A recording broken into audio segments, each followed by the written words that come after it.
Yes, sir. Once again, got Big Jimmy DeLessio, and this is a third edition of Mob Tales, or the fourth one of them. Today, we're gonna get into some things surrounding the Gambino crime family and certain things like that. You know, Jimmy got unlimited stories, so just buckle down and hold on. How you doing, Jimmy? I'm doing good, bro. Muka, how are you, buddy? Man, I'm doing all right.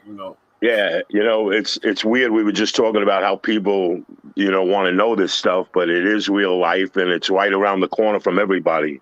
Yeah. When you're in the diner, you're sitting next to these jambooks, as we call them. Jim Books. Jamooks. Yeah, man. And that's what they. I mean, that's what they are. All the work you did around the city, is going to happen because these guys own most of the real estate, most of the the construction, all that stuff. So you're going to be doing business with them whether you like it or not. Whether you like it or not. I mean, it's really died down now, and it is the past, and it is a lot of history. But I don't think talking about it means anything or does anything. It's not a circumstance. I'm not putting anybody in trouble, but no. I am telling the truth. I am telling the truth about what these people are and how they act and what they do. Which is relative to what goes down. Yes, sir. So where you want to start at today? Well, I got an interesting story about a restaurant I built, the Nouveau Cafe. And it was very interesting. I opened up a really beautiful music venue. I had Reuben Wilson, one of the greatest jazz organists that ever lived. I mean, he was Floyd Patterson's sparring partner. Oh, okay. One of the greatest organists I've ever played with, and I can't be more honored. But before I opened my restaurant, you were opening it up with in what we call the character area. Staten Island, am I correct? I'm sorry? On Staten Island? On Staten Island, on New York Lane, I had a restaurant. And people might remember it. I opened it up because I built so many restaurants, and I just wanted to have a place where I was really making like a jazz music place on Staten Island. Wow. I wanted to make it like in Chicago and make a famous jazz music place. That's all I wanted. I didn't care about the money. I wasn't interested in getting rich. I did it because I wanted people that wanted to hear great musicians, great music, come and hang out and lounge, safe place. And we could tell the stories that went on after this, but this is at the beginning. I just built the place. And of course, you have partners. And my partner, Fat Man Rob Rispoli, and I hope you're hearing this, Rob, because it is the truth, you fat delinquent piece of garbage. He was a scaredy cat. And now there's either a man or a scaredy cat that the mob gets involved with. They love the scaredy cats because they control them. They never could control me. They used to come up to me, Jim, throw me some money. Come on, what are you doing? That's the piece of garbage, Vinny Nunes. Mm-hmm. So anyway, my partner. Sorry. What year was this? I'm sorry. This was 1999, 2000, 2001. Wow. Okay. So we were building the restaurant, and my partner owed money to mobsters, and I didn't know that. He was gambling and never told me. So this is a very deep story, this restaurant. But at the beginning, he had a guy, Buster. This is a very true story, I'm telling you. Buster started going into a place I built prior to my restaurant, and he ruined it. He was running the bar, and for some reason, this guy Buster, the piece of garbage that he is, got his horns into my ex-partner. And one day, Buster, they were all in my restaurant, and we're ready to get, I think we were opening in a week. We're getting ready, kitchen getting ready. And there was about 15 of them. They all come in the restaurant, and they're going, oh, this is beautiful. We need a place like this for us to hang out in. So I'm looking at Rob. I'm going, Rob, what are these guys here for? Like, he sees my face, and he's going, yeah, no. He was scared. I could see the sweat running off his face because he saw I had no fear, and I didn't. But they're going around. They're going, this is going to be great. We just want to earn. We're going to earn big in this place. So I'm looking to earn. You're gonna earn big in this place. I said, okay, very cool. I didn't say nothing at that point. They left. Buster, this is the games that the mobsters play. Mm-hmm. Buster invites me to a party to his house. I said, hey, Buster, yeah, no, I go. I know what's going down. They're going to try to put their hooks in me, tell this one I did this, that one I did this. So I go to Buster's house. Buster's like, Jim, you're going to need some friends in the restaurant. I said, what do you mean, what friends? What friends do I need? Well, you need people there with you. No, I don't. I don't need anybody there with me.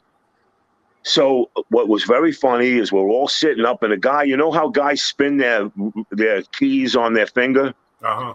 This guy's talking, and he's spinning his keys on his finger, and it flies off his finger and goes behind this bureau.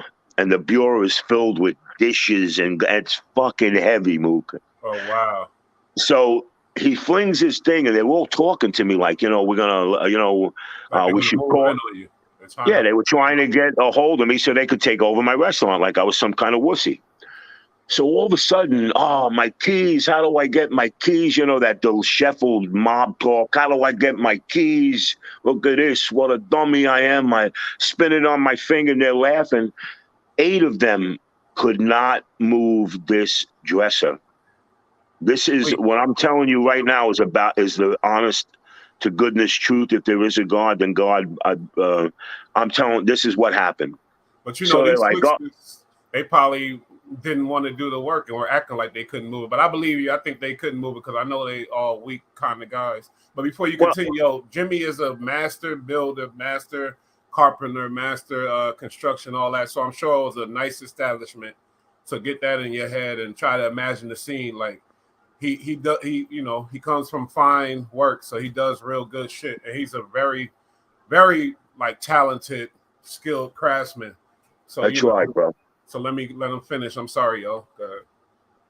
So I know what's about to happen, and they really couldn't move the bureau. They're lazy. Now me, I studied Zen my whole life, and I know how to move objects. I can teach people that. It's not that I have a power that nobody else has. It's a training thing, and it's all your mental mind. How you hear people, moving 1,500-pound things. And I could tell you a story about my mother, but anyway, they couldn't move it. And they go, look at this. How am I getting my keys? What a dummy. I said, oh, shit. They go, Jim, could you give us a hand? So I said, well, gentlemen, it's better if I do it by myself. He says, what do you mean by yourself? 8 of us can't even move it an inch. We just barely got it up a half inch. I said, excuse me. And I'm telling you, this is what I did. I went to the side of the bureau. Now, these are all these mobsters looking at me. Mm-hmm. And I went, oh. I played it out a little bit, So I'm going, oh. I lifted this thing and moved it out of the way, and I'm holding it up in midair. Their jaws dropped. And I went, you going to grab your keys? I go, oh, yeah. And the guy put it down, and I put it down. And I went downstairs, and I went to the bottom of the steps. And this is what I heard, Mook. How the hell are we going to move on this guy? I said, he'll probably take us all out in 2 seconds. Did you see what he just did? I said, how they were talking about making a move on me. Oh, my God. Yeah, so watch this. I play it up and I go one step further. Now, this is where the story gets interesting. Because Buster goes, hey, Jim, we can make this happen. I can bring a lot of people into the bar. Why don't you tell them that you didn't put that much money in and we put more of the money in? And this way, we'll all have control of the place. Mm-hmm. And I said, you mean you'll have control of the place, right, Buster? No, it's your place. It's your place. And then where are you getting involved that you're worried about the interactions of this restaurant? No, we're here. We're here for each other. Well, what do I need you for, Buster? So watch what I did. This is a true story. I went to Brooklyn because other guys like Mike Anati and all these other guys that were from Canarsie, this was all the Nick Carrazzo crew when Nick was the Gambino boss. Fucking unbelievable. So as I'm going to meet them in Brooklyn, they're all saying, well, this guy Buster said this guy Buster said that. Now, at that interim, I knew that I was going to get Buster out of the play, and watch how I got these guys out of the play. Very interesting. I'm sorry, Buster was your partner? No, Buster was with my ex-partner in the restaurant. Okay. Buster already got his hooks on him. Now all he got to do is get his hooks in me, and then he thinks he can run that place like he wants to. Mm-hmm. So I go back to these guys, and they embarrassed him. Buster, man, he got his ass chewed out, and you tried to lie. You lied to us and all this shit. And this is a very interesting story. And Buster comes up to me with two of his friends. And he goes, Jim, what you did was uncalled for. You pissed a lot of people off. You can get yourself in a lot of trouble. I said, hey, Buster, guess what? I'm not in your world. I don't want to be in your world. And I'm going to tell you right now, if you don't shut your fucking mouth, I'm going to fucking put you and your two girlfriends in the hospital. He goes, what'd you just say, call girlfriends? Oh, I'm sorry, sissies. You and your two fucking sissies, I was really livid back then. I was really livid then. I knew that I had to show fear to them as they were trying to show fear to me, because that's how they work. They try to intimidate you. How the hell do you intimidate a fourth degree Zen master who teaches how to enforce people fear? I'm the one that teaches how to put fear onto people. Uh-huh. Man, I never saw a guy, Buster goes back to Rob Rispoli. Rob goes, we're going to have a problem with these guys. I said, no, Rob, you're going to have a problem with these guys. So lo and behold, I'm back in the restaurant. Rob's there. Buster's in there with about 10 of his friends. I tell you the truth. I'm going like this. What's going on? Well, what do you mean what's going on? We're getting ready. We're opening. I said, hey, Buster, I told you you're not allowed in here. I said, I don't want you in this restaurant. Jimmy, look around you. This is what he tried to do. I said, okay, what about it? I'm looking around. I see my restaurant. Oh, you don't see anybody else here? You don't see who's with me? I said, yeah, I see about 10, 11 guys that are about to get seriously baseball batted and put into the fucking hospital. Now, no lie, I planted about 4 or 5 baseball bats in this restaurant. And I was right near one that they didn't see. So they didn't know what the hell I was talking about. Mook, I picked up this restaurant. Now, these are wise guys. Two of the players were made men, and Buster was a follow-up to these morons. I took the bat out, and I started flipping it like this. I went like this, who's first? And I said, Rob, I told you this piece of shit is not allowed in this restaurant. And I said, and that's why we have cameras. That's what I had to go through. That's the dealings that you have to deal with these guys. They were tumultuous. So all of them looked out and they all walked out. Not one of them said a word to me. Not one of them. They looked out and Buster said, you got to have eyes behind the back of your head. I said, I don't need eyes behind the back of my head. I said, because Buster, if you don't get me, I will be coming after you like a ninja in the night. Like a ninja in the fucking night. Well, they always say these guys go after the weak, really. Yeah, of course. Bro, of course. They found you wasn't weak, and they was like, it wasn't worth it. That's right, Mook. They go and the same thing with any gang. They try to infiltrate the ones that they can control. They'll probably make you make money, but they're taking over all your hard work and effort into a place. So we get the place open. We're open about a month, and Buster sends in 4 brawlers. 2 of them were firemen, both carrying guns. And another guy was, he was a Persico. He was related to the Persicos. I forget his name. So they come in the restaurant, and their excuse was that one of the girls in there was my ex-wife. And I saw them coming in. They're getting rowdy. They're slapping bottles on the table. And I walked up, and I said, hey, gentlemen, how you doing? Yeah, what do you want? I said, what do you mean, what do I want? I said, it's my restaurant. It's my place. Yeah, okay. So, okay, yeah. So, you're getting a little loud, guys. I'd really appreciate if you calm down. They looked at each other and they laughed. He said, this guy right here is telling me to calm down. I said, yes, I am. I'm directing it at you. because you're the first guy I'm going to throw down the stairs. He goes, what did you just say? I said, you're the first guy that I'm going to throw down the stairs because you're closest to the stairs. And then I looked at the other guy and I go, you're a fireman. You're a fireman? I said, your gun is sticking out. Did you come here to use that gun?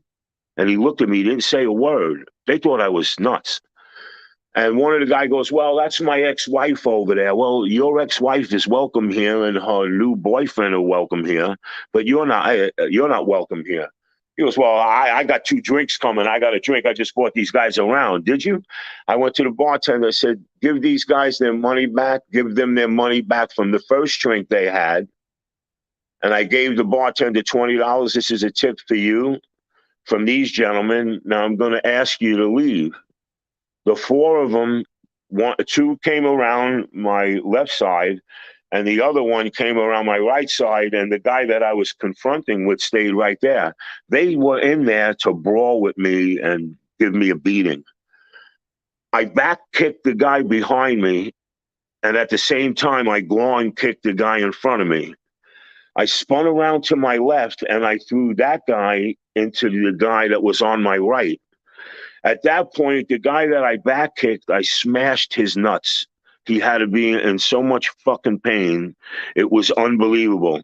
He was on the floor crying and begging. The other guy in front of me, I hit in his bladder. I leaned down, I grabbed him by the back of his head, and I stuck my thumb at the crest of his ear.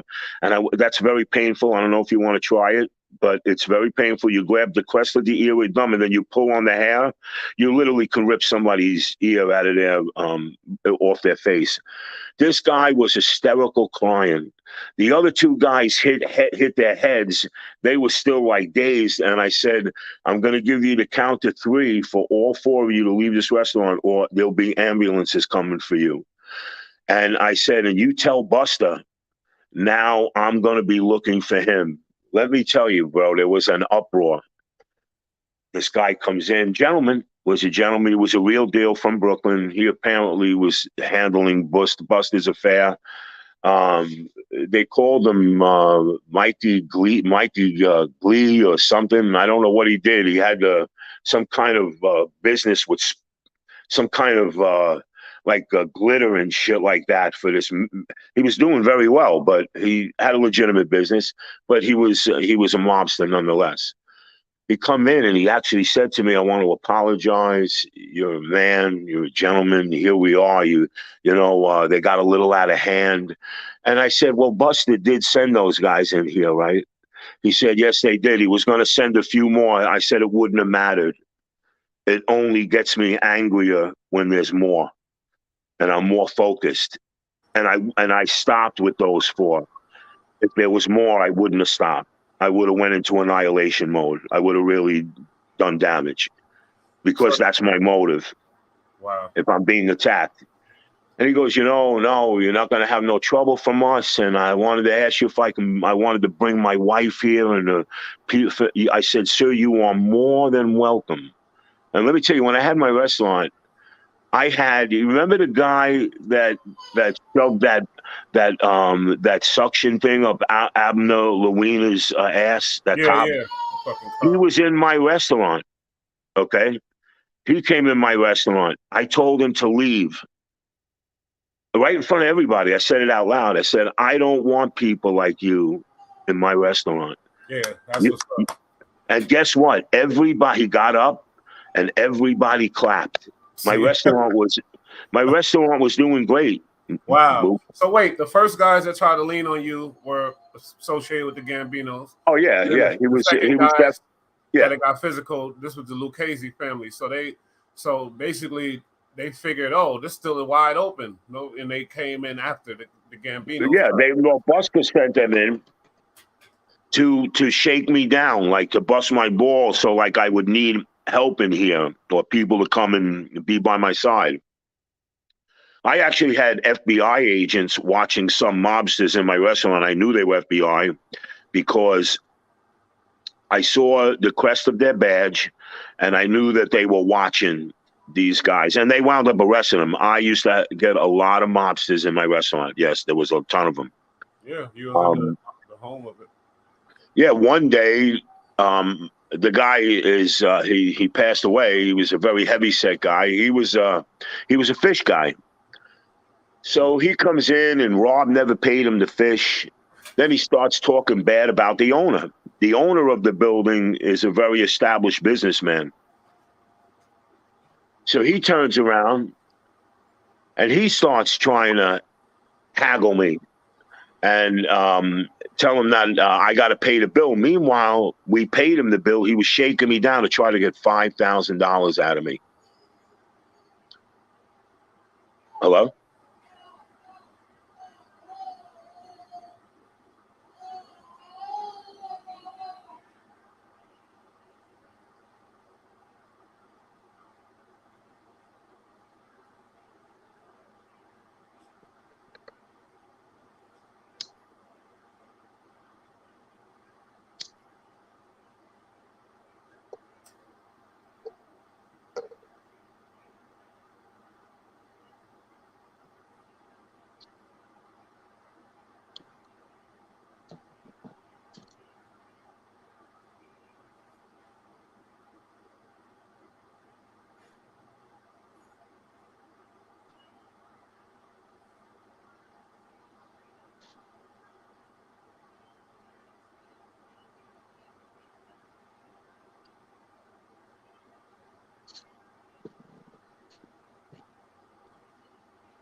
We have a brief pause.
Yeah, I'm sorry.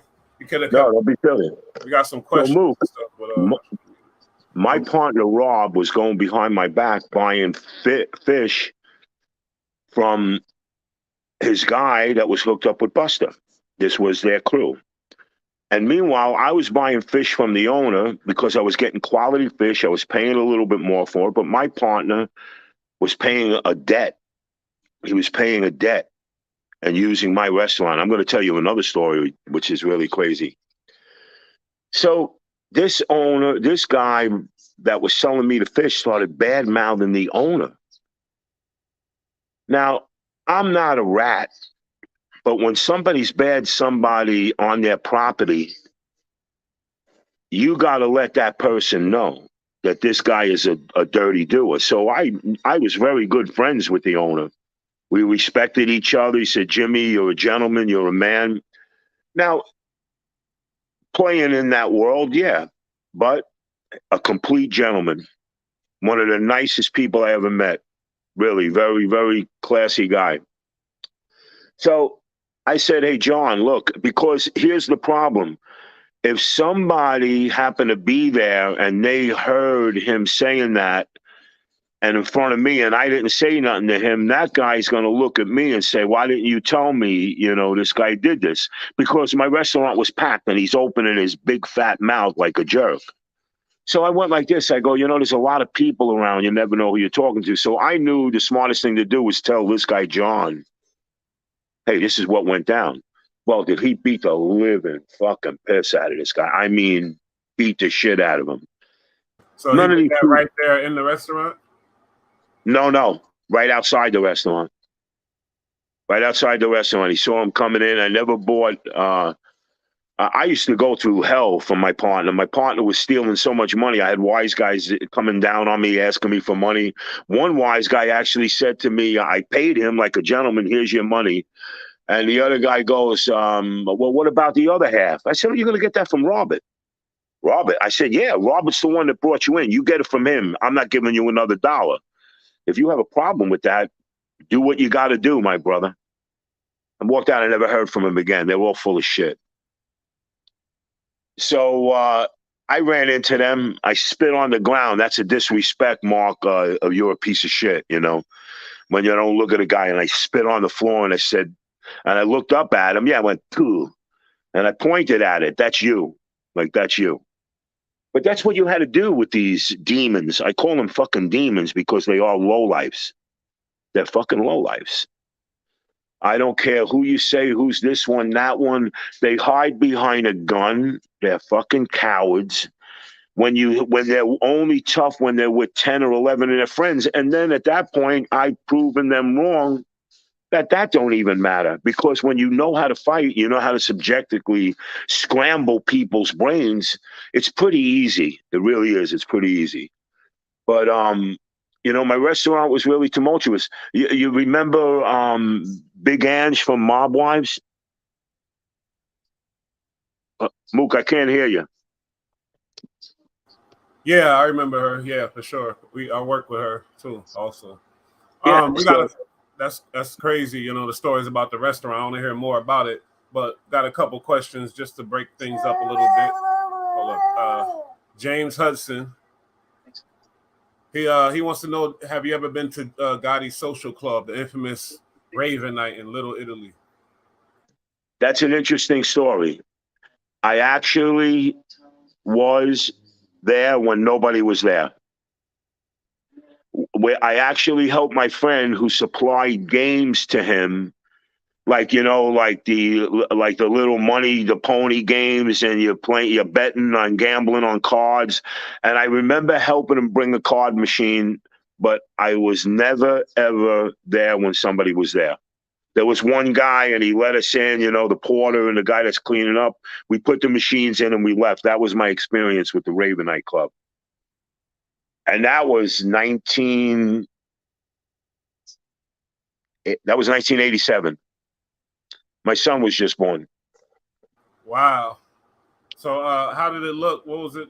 Was it a It was, classy? it was no, it was some of the walls were tan, and then there was a wall green. There was a bar, and then you had like a small kitchen. Then you had like a card room in the back, and then there was the big front open area. Wasn't nothing like extravagant. No, it was really just very plain and basic place. There was a bunch of games, and they had a couple of card games. The card game had broken down, and so they replaced it.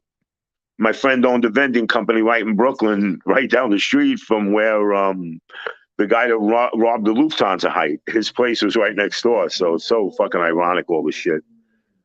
That's why I always say it's right there. It's right in your face, Okay, my boy East 87 got another question. He said, what was the gangster big problem with blacks back then? I guess he's saying the mobsters' problem with blacks and that situation back then. You know what I mean? Because I know in Staten Island, some of my friends went to school out there, and they said they used to get beat up and stuff.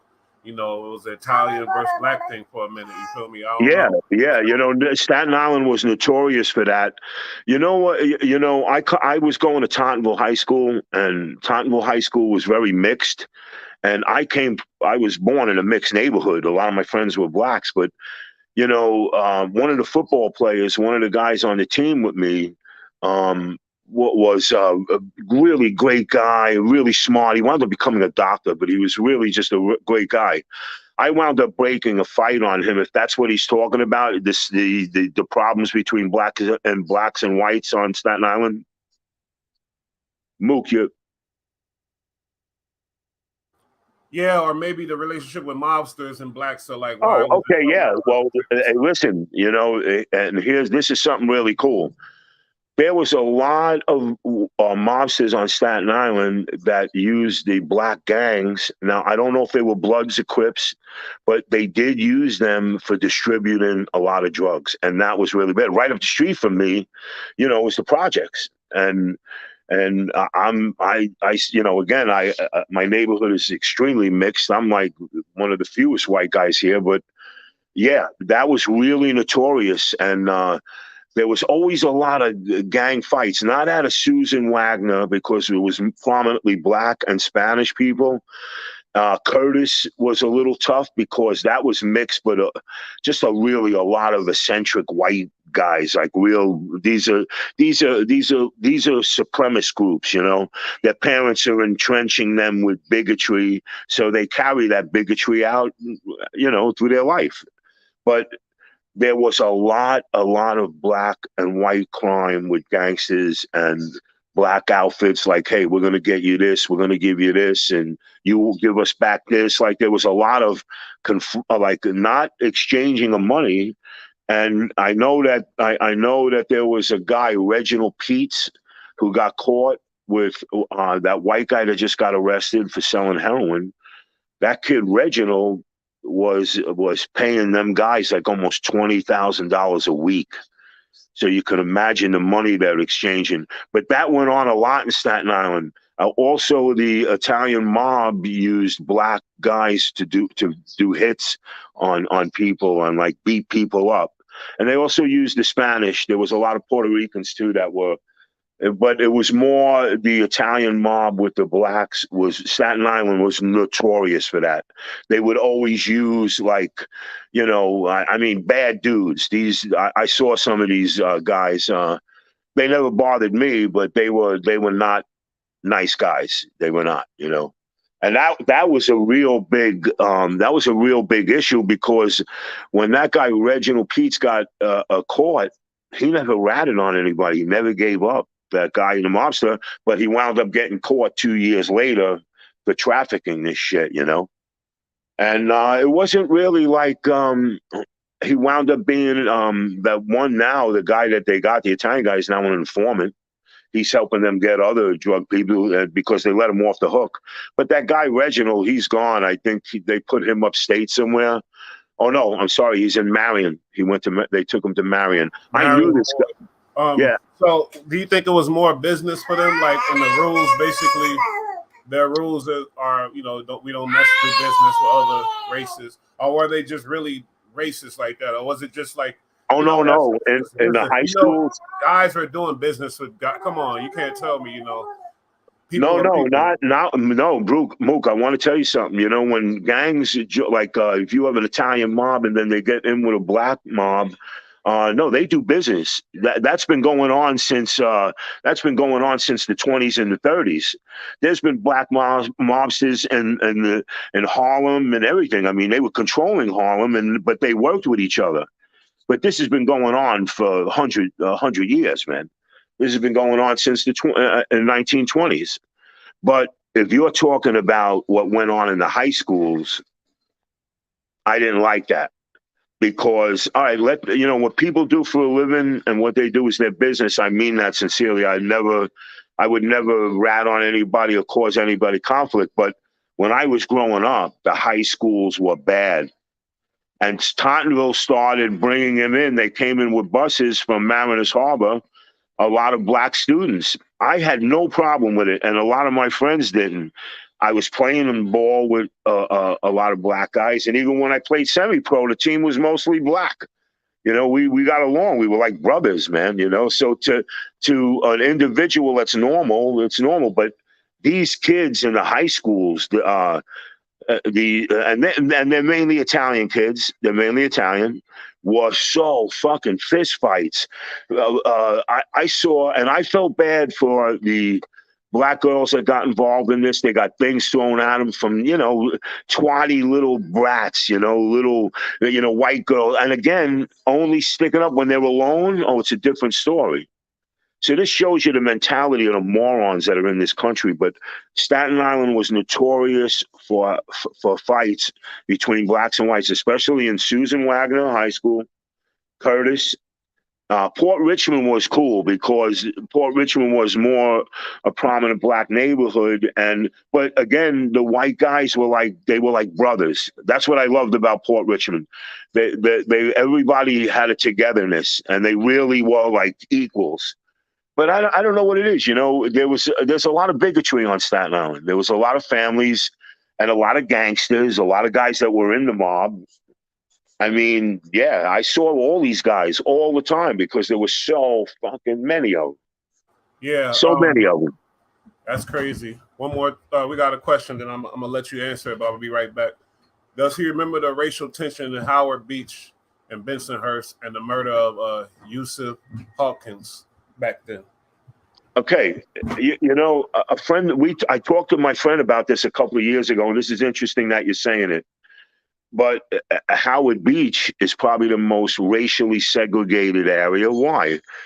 You had John Gotti, so they're looking at this guy as the white knight, And what's terrible is that's racial tension and racial bigotry areas that are just really just so far gone. You have kids that are just, their minds are so displaced and they're radically, just have a hatred for black people, which is crazy, and there are areas and pockets. I mean, the proof was that guy in Georgia, poor guy was just jogging and these morons, and that's what they are, morons, killed him because he was jogging. It's insane, man.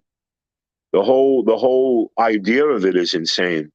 But yeah, that was a bad scene. That was a bad scene in Howard Beach because that is really a racially divided area. Like Howard Beach is really a white neighborhood, and when you have that white neighborhood and you have gangster fathers, your kids are gangsters, they all acted like gangsters. Though it was a safe neighborhood, there was a lot of street fights. But here's this poor kid walking in the street and they killed him because his color of his skin is different. Now that is a criminal. That is criminal. And these people, this is the problem of why we have this segregation, because it started dying out and people started saying, hey, this is fucking nuts. But guess what? Trump brought those Howard Beach people back. He brought the oath sayers. All these people, if they had a gun, they would shoot anybody. They would shoot any black person. And then you wonder why black young youth were getting enraged is because of this radical behavior and this radical ideology of humanity, man. There's no empathy in this situation it's just segregation, more hate. Hate begets hate, What happened in Howard Beach was a disgrace. And those guys should never be ever able to get out of jail for what they did. That's criminal.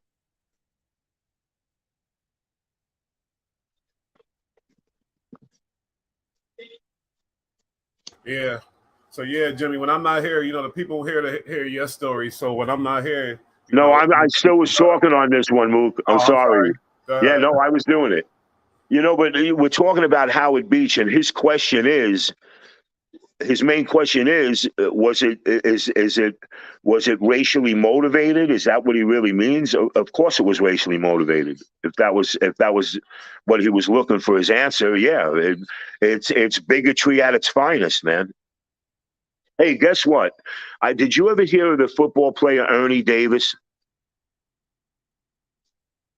I read the book.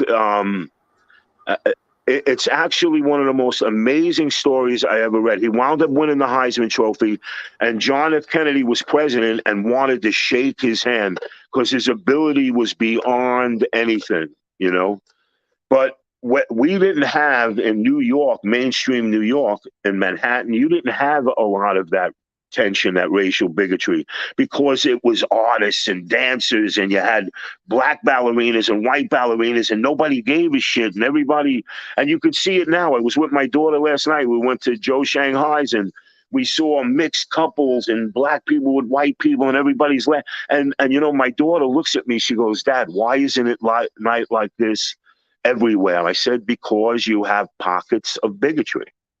So here's this guy, Ernie Davis, won the championship in Syracuse in 1960. I mean, I'm talking about a guy that was probably the best running back ever.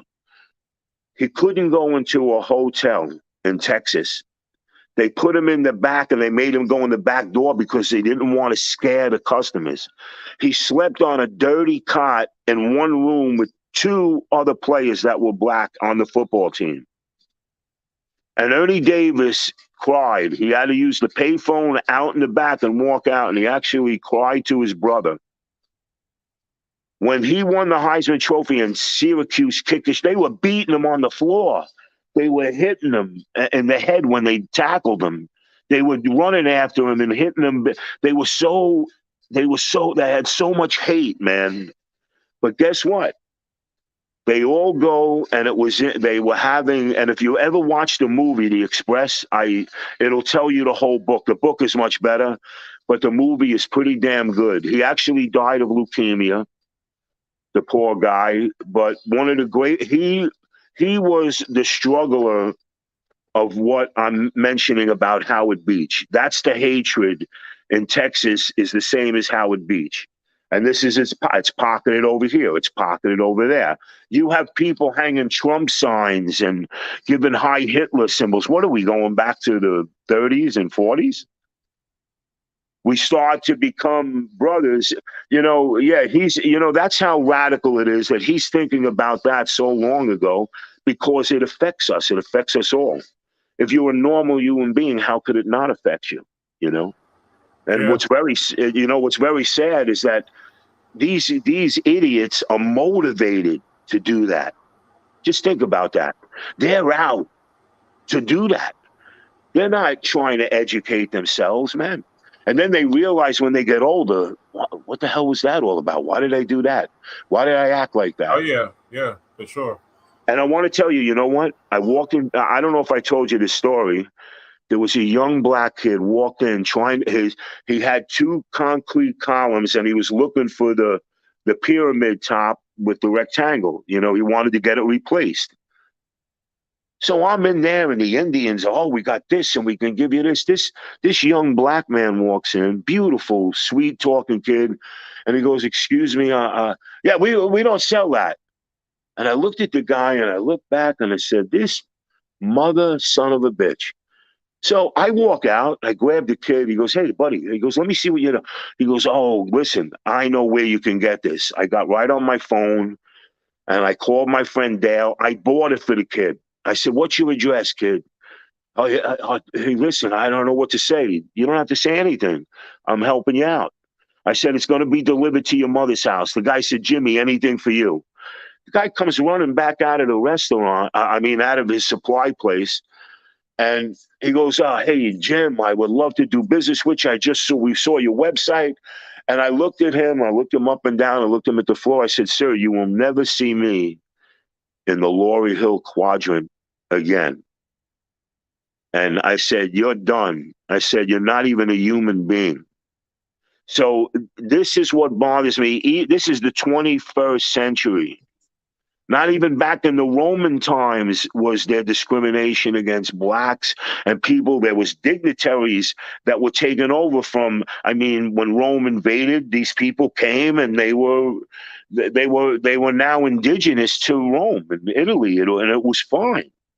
You know, this was all good. But now all of a sudden, you have a Heil Hitler, and you have this Nazism in this country, and the Ku Klux Klan. This shit's been going on, but is it melting away? Yeah, because now we have harsher laws. You can't do this, you can't do that. That's what you got to do, and that's what you got to do. And this gentleman that asked this question about Howard Beach, that Howard Beach goes all the way back to this shit started. This is the mentality that must be broken, and slowly it is. You know, if I go to my friends, and we were talking about the other day, if I say to my friends, oh, look, like this is his answer, oh, blacks took over. I said, they're better athletes. They're better athletes. Well, what do you, I said, don't hush. They are. You don't think they are? You're telling me that, I said, I don't see one white guy out in that backfield running after, who's the guy, Antonio Brown? He was one of my favorite players. I can't believe what he did. I feel so bad, but you ain't catching this guy. This, and that's the truth. Why can't there some of the best quarterbacks now? A lot of the quarterbacks are black now. That's awesome. We should be very happy about that, because I never in my life ever looked at anybody or anything from their color. I looked at them from their character. And again, I respect and love everybody, and I'm not going to distinguish somebody or think in any way that I'm better than anybody, because I am not at all. I am equal to every human being. I go out of my way to help people. In my shopping center, I see a lot of black women and they're trying to reach for something. I said, oh, ma'am, oh, thank you so much. And I walk away, oh, no problem. And then if we're in a tight thing, I laugh with them, I kid around with them. You know why? Because they're beautiful, beautiful people. They're women. Let's get back to the restaurant. I hear you. So how long was the restaurant open, and what was the circumstances of it closing? Was some stuff going on? Well, no, my ex-partner robbed it so much, and wise guys were starting to play games with the laundry. I paid off a laundry guy, and I showed that I paid it off. So when anybody came into my office in my restaurant, it was actually near my front door too, is that I paid ivory linen. Yeah, that's right. I'm saying it, ivory linen. And one of the jamooks in the ivory linen said, I think we paid this guy wrong. Like, in other words, they thought they were going to get over on me, but they saw that I wasn't, But I had a gun put to my head in the restaurant.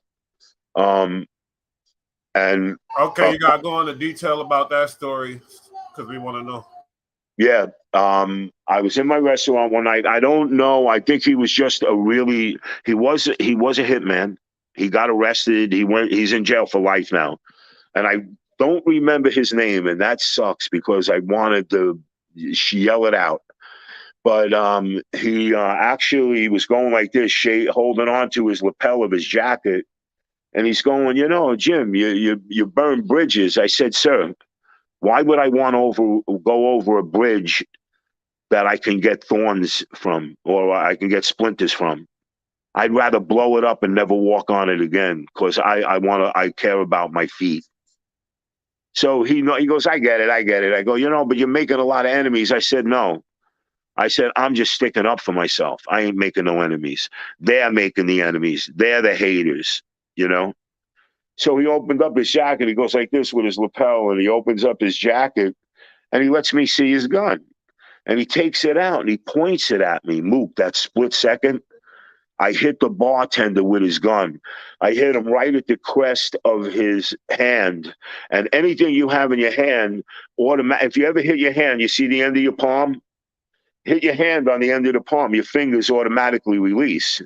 So I gave him a vertical chop, and I hit it out of his hand in 2 seconds. He pointed it right at my head. The gun was not loaded, but this is what he was doing. He was playing a game. I couldn't, somebody reported it. A cop came that's right. A cop came that day. I told him I never saw the guy before. They were asking everybody in the restaurant, and that's when my restaurant started going down. When they seen us, my ex-partner tried to rob $45,000. So he called the cops, and about 20 cops waited, because he said somebody's in the Nouveau Cafe with a gun. This was another time. So after this, fighting these people, I'm fighting them all. That's who I'm fighting. They do this, do that, go over there, do that. They spray painted my store, my wood. I had a sander clean the glass. They stole the bread from the front. I said, bro, what happened to the bread? And the guy goes, I delivered it. But they were robbing it. They were robbing all the stuff when supplies came in. Yeah, Mook. when they come in and if they don't go their way, they're sneaky, snarly bastards, you know. So ultimately, you're blaming the mob for your restaurant closing down. Absolutely, 100%.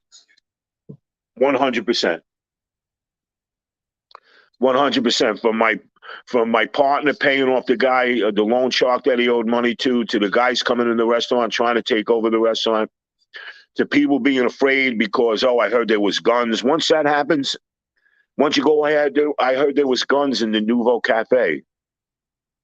You're going to take your wife there, Mook? You know what I'm saying?